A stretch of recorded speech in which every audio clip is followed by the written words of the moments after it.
সুধীমণ্ডলী আসসালামু আলাইকুম। আমরা যারা শহরে থাকি তারা শহরের ইট পাথরের দেওয়াল এবং ঐতিহাসিক জিনিস আমরা একদম প্রায় ভুলেই যাই। আর গ্রামে যারা থাকি ঈদ পূজা পার্বণে আমরা একটু বিনোদন গ্রহণ করি। আমি এমন এক জায়গায় নিয়ে আসছি আপনাদের। এটা হচ্ছে তিস্তা রেল সেতু। এক পাশে রেল সেতু, অন্য পাশে সড়ক সেতু। দুইটায় খুবই একটা জটিল সমীকরণ। এখানে আপনি একে তো ঐতিহাসিক নিদর্শন, সেই ব্রিটিশ পিরিয়ডে রেল সেতু দেখতে পারবেন, আবার অপোজিটে বাংলাদেশের তৈরি সড়ক সেতুও দেখতে পারবেন। আপনারা একটু খেয়াল করলে দেখবেন যে এই সেতুটা দেখেন সেই ব্রিটিশ পিরিয়ডে করা, এখনও জ্বল করছে। আর আরও কিছু জিনিস দেখাবো যে এখানে আসলে আপনি কি ধরনের বিনোদনে আপনার মনটা ভরে পরিপূর্ণ হয়ে যাবে। একে তো ফ্রেশ বাতাস পাবেনই, তারপরে আবার বিনোদন। এখানে সেতুটাতে দেখেন অনেক মানুষ প্রাইভেট সময় কাটানোর জন্য আসে।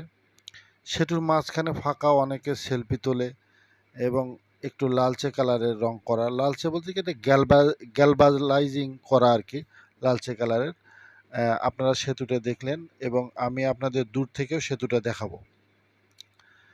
এই সেতুটার একটা জিনিস হচ্ছে যে এটাতে দুই ধরনের রেল চলে। দেখেন একটা ঘরের মধ্যে, এটা হচ্ছে সেতুর অপোজিট সাইড, যেখান দিয়ে আপনার সেতুটা মানে রেল আসে এবং এই পাশ দিয়ে চলে যায়। এটা হচ্ছে মূলত লালমনিরহাট কুড়িগ্রামের এই রেলটা যায়। লালমনিরহাটের রেল স্টেশন অনেক বড় এবং এখানে ব্রিটিশ পিরিয়ডে অনেক কাজকর্ম হতো, কিন্তু এখন এক কর্নারে পড়ে গেছে, যার ফলে আর কি সমস্যা। তা আমরা এখন এখানকার একটা বোর্ডে উঠলাম। খুবই নগণ্য ভাড়া, মানে এত কম ভাড়া, প্রায় 20 টাকা জনপ্রতি এবং আধা ঘন্টা ঘোরাবে।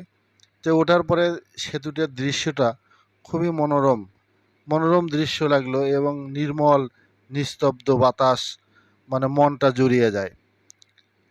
এখানে এখানে আমাদের মতো দেখেন আরও অনেকেই অন্য বোর্ডে উঠছে।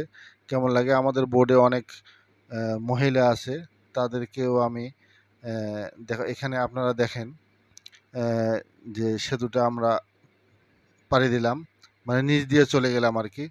তারপরে আর একটা হচ্ছে বোট আমাদের পায়ে দিয়ে চলে যাচ্ছে। এখন বিতীর্ণ চর, এত চর অঞ্চলের মানে ঘেরা, সবুজ ঘাসে ঘেরা চর অঞ্চল। এবং দূর থেকে দেখেন এই সেতুটা কেমন দেখা যাচ্ছে এবং অনেকে বোর্ডের উপর উঠে অনেক মজা করছে বা নির্মল বাতাস গ্রহণ করতেছে। আপনি ইচ্ছা করলেও এখানে প্রাইভেট সময় কিল করার জন্য আসতে পারবেন আর কি। আরেকটা জিনিস আপনি খেয়াল করলে দেখবেন যে এখানে যে এই যে সড়ক সেতুটা কিন্তু খুবই এক জটিল সমীকরণ। বাংলাদেশে অনেক পদ্মা সেতু বা অন্য সেতু তৈরি হয়েছে, কিন্তু সড়ক সেতুটা আপনার হচ্ছে এটার উপর আপনি যদি দাঁড়ায় থাকেন তাহলে দেখবেন যে সেতুটা একটু দুলতেছে। অন্য সেতুতে দাঁড়ায় থাকার আপনি যেটা পাবেন তার থেকে এখানে দেখেন এই ধরনের বোটগুলো এখানে চলাচল করে, মানে যেটা স্যালো মেশিন দিয়ে আর কি। আর একটা এখানে অসুবিধা হচ্ছে, এখানে লাইভ বোট বলতে খুবই কম। আপনারা যারা বাচ্চা নিয়ে আসবেন তারা অবশ্যই আগে প্রথমে লাইভ বোটটা নিয়ে নেবেন। এবার আমি আবারও দেখাচ্ছি আপনার সেতুটা, দেখেন কেমন দৃশ্য লাগে। এমন একটা সময় ছিল এ ধরনের সেতু কল্পনা করাই মুশকিল ছিল। এখন আমরা ঘুরতে একদম কাছে চলে এসেছি। দেখেন মানে যেখান থেকে আমরা উঠছিলাম ওইখানেই আবার নেমে যাব, কিন্তু তার আগে আমি আপনাকে ঘুরিয়ে দেখাই এক সুন্দরী ললনাকে।